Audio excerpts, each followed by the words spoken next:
traffic, right? Oh, gotta love Washington. But yeah. And then over the pass, on to Idaho, and then into Montana. It's gonna be a long trip, but buckle up. Here we go.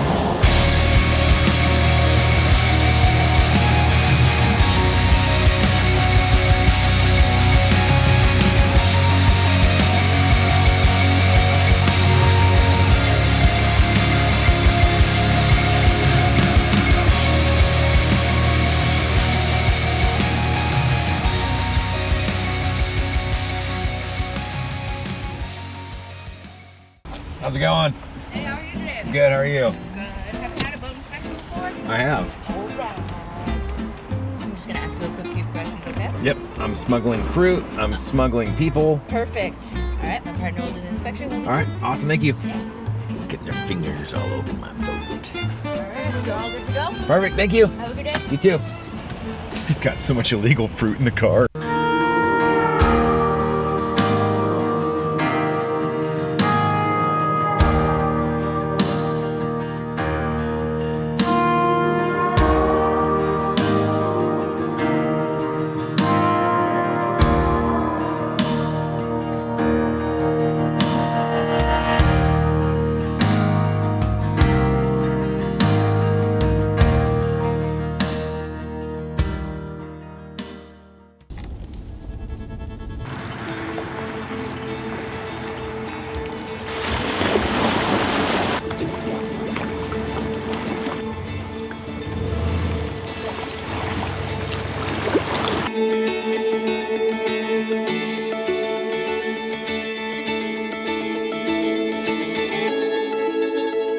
What is up, everybody? My name is Jesse Morrison with Not a Hooks, and today we're in beautiful Montana on Flathead Lake.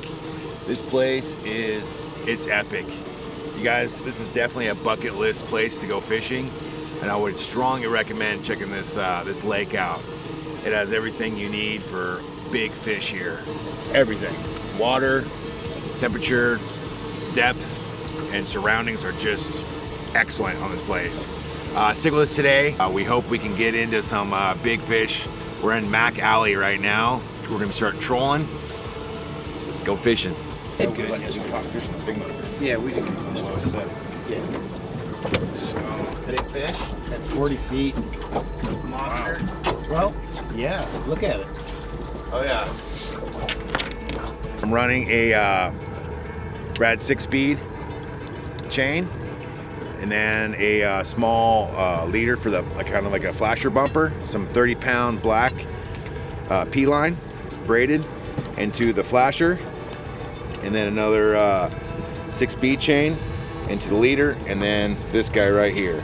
I'm using the fire gel from Potski's, and right now we are running a Double D Max Dodger chartreuse.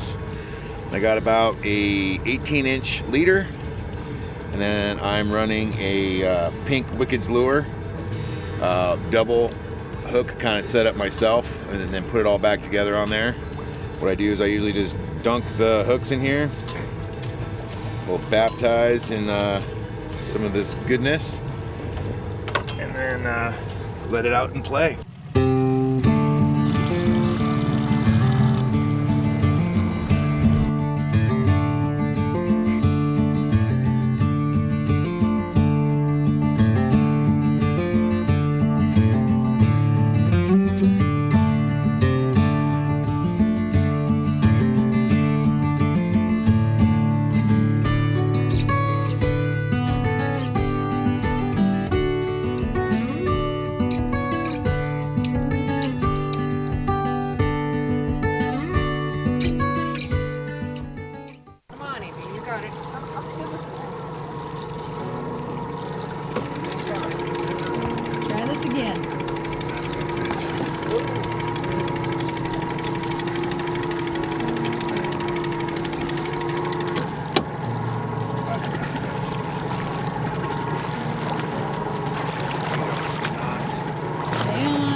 putting a stinger on the end. This is ridiculous. You placing that hook, babe? Yeah, I'm tired of losing fish. I wish I had a stinger set up, but this will work. At least have two.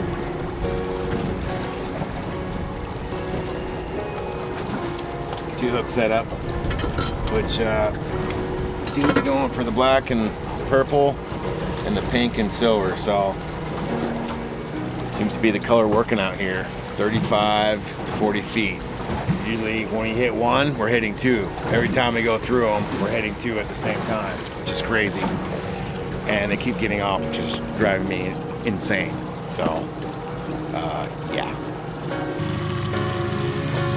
Yesterday's catch? Yesterday's catch.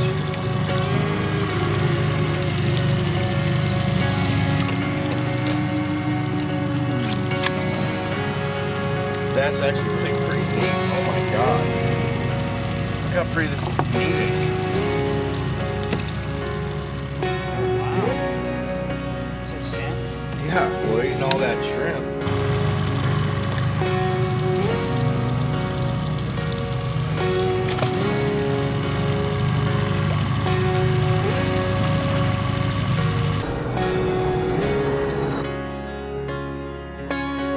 Here it is, the famous Zimmer tackle shop. This place is crazy. All right, follow me. Let's go check out the store. Let's go.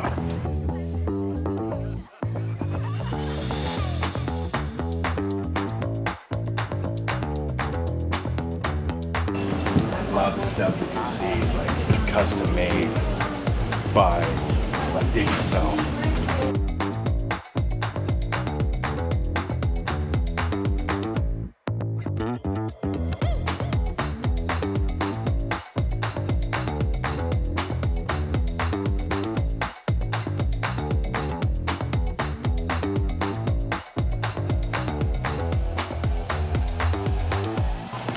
They have a couple ones, they have rubber bands, they put them on whole fish, and they put it behind the gill plate, and then rubber band it to it, and let it sit on the bottom. And the big 20-pound max will come by and eat them, and then you hook on to them.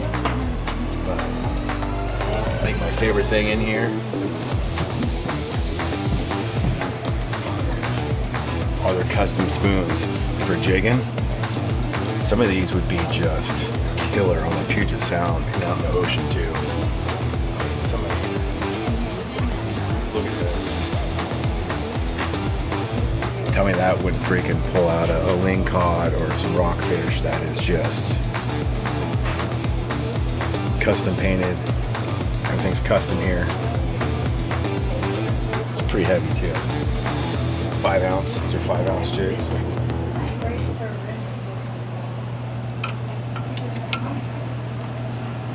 This is awesome. So awesome. But yeah, if you're ever in Pueblo in Montana, kind of by Flathead, by Polson, you have to stop in here and check out their stuff.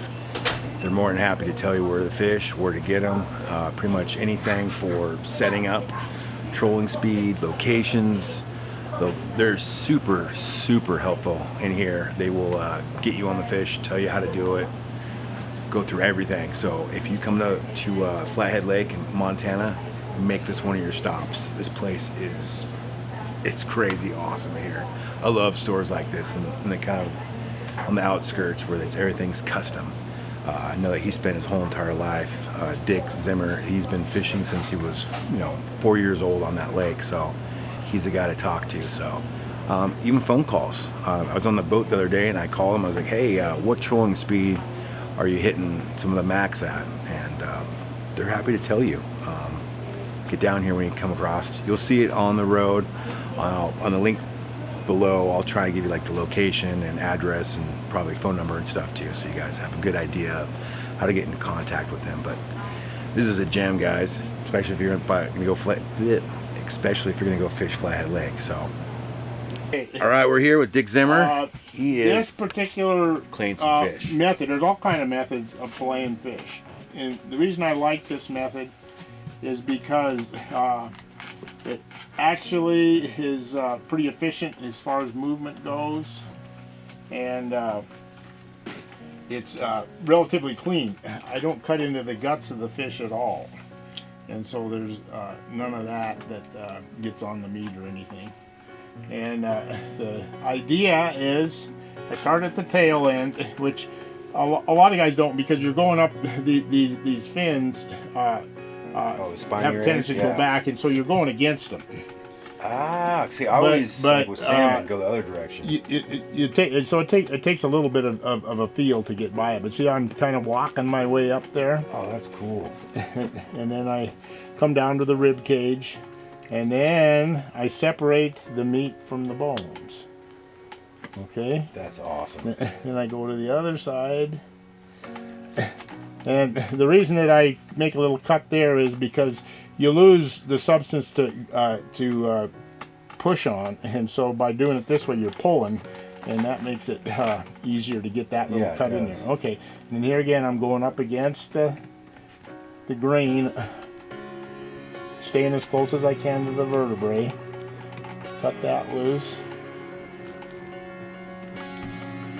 And usually I'll do a number of these. Like a day like today, I don't like to do too many because they'd warm up. And we like to be as hygienically safe as we can, so we don't want stuff to spoil. Okay, I got it separated from the bones, and all you have is a piece of meat on the skin. So the next process is to eliminate the meat from the skin. And see, I'm never in the guts, and there's awesome. A nice fillet. I have a whitefish now. These are perch, yellow perch, but I'll do a whitefish for you here too. This is a mountain whitefish, and the whitefish that are popular in the lake are called lake whitefish. And I know there's several varieties of them, but this is the native variety. It's called a mountain whitefish, and they're a little more torpedo shaped. They're not as broad, and they generally don't get as big. And so I need something to keep things stationary. A lot of people don't like the idea of that. Well, that's okay. Awesome. That's just a nail, right? And we generally don't worry about the belly meat, so we cut that off. If there's any bad flavors, that's where it's at. Okay, now what I'm doing, I'm cutting through the rib cage as I go down, and what's called the Y bone. When you're doing whitefish and lake trout, it's always better if you do those immediately after you catch them. Perch, they're a low nutrition fish, and so body enzymes and other organisms that might soften them aren't as prevalent as they are with the salmonoids, what whitefish and trout are. Okay, I'm eliminating the rib meat.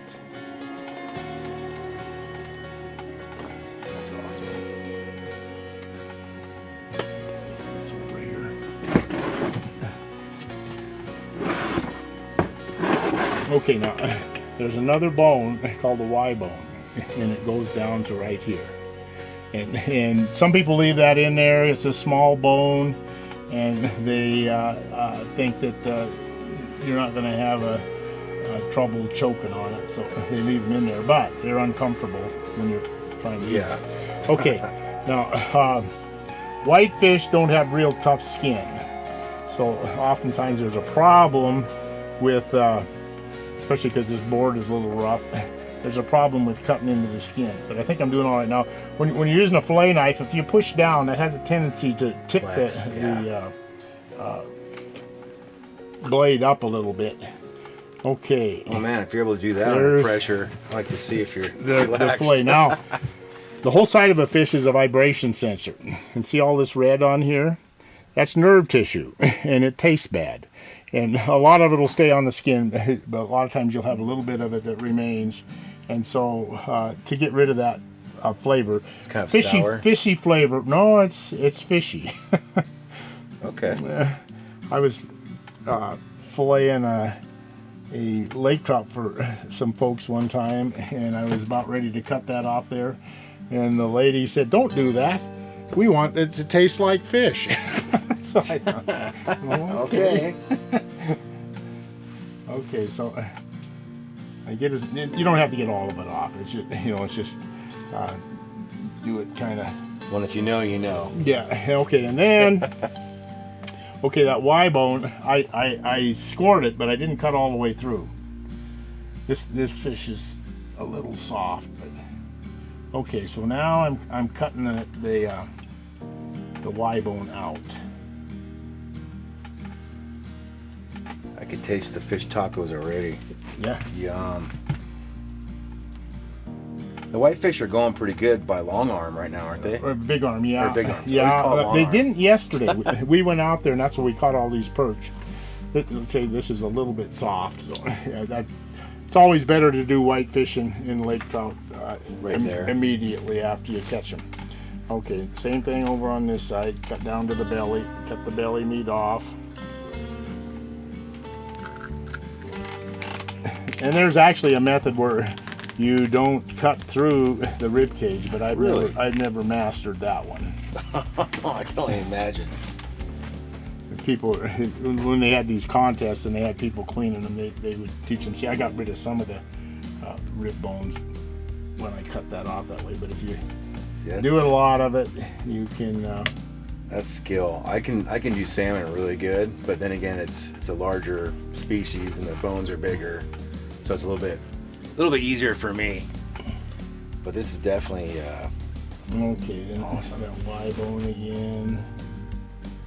So the Y bone is prevalent with most species of fish, isn't it? The salmonoids have a simple. It just goes right down to the vertebrae, but pike have a Y bone. People think it's a lot of bone, but it isn't. It's just one bone, but it goes down and then it goes to the side. And if you're real careful, especially pike are big bones, so you can feel that and save a lot more meat. Otherwise, because of the way it bends, if you try to get on both sides of it, you lose a lot of meat.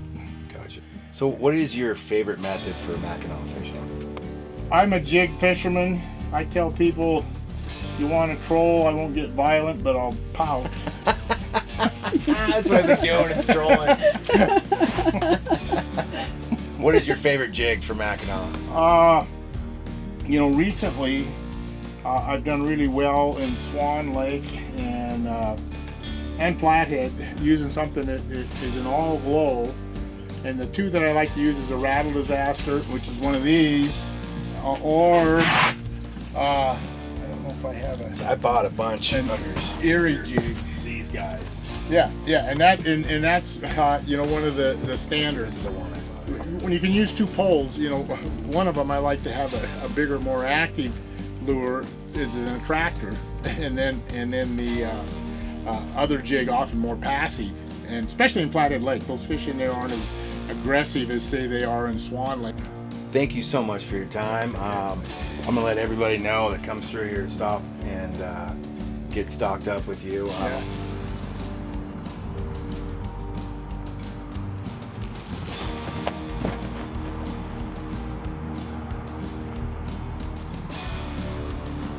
Place is awesome.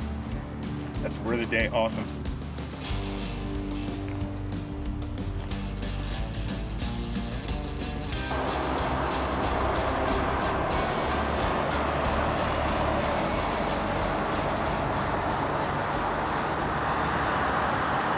Well, that was quite the adventure.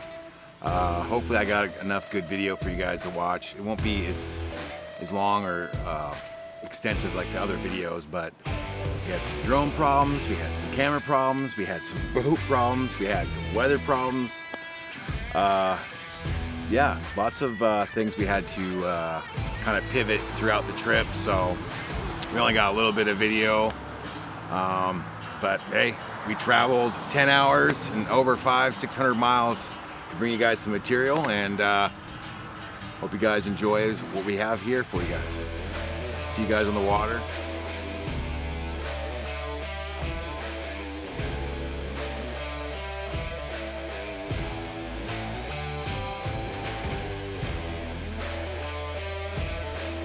Take two.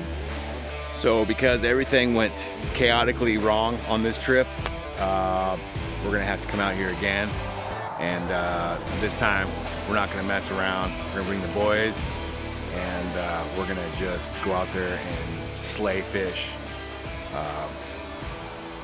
Another video, part 2 is coming up. Bet you after this trip, part 2 is coming, guys. And I'll see you in Alaska next month.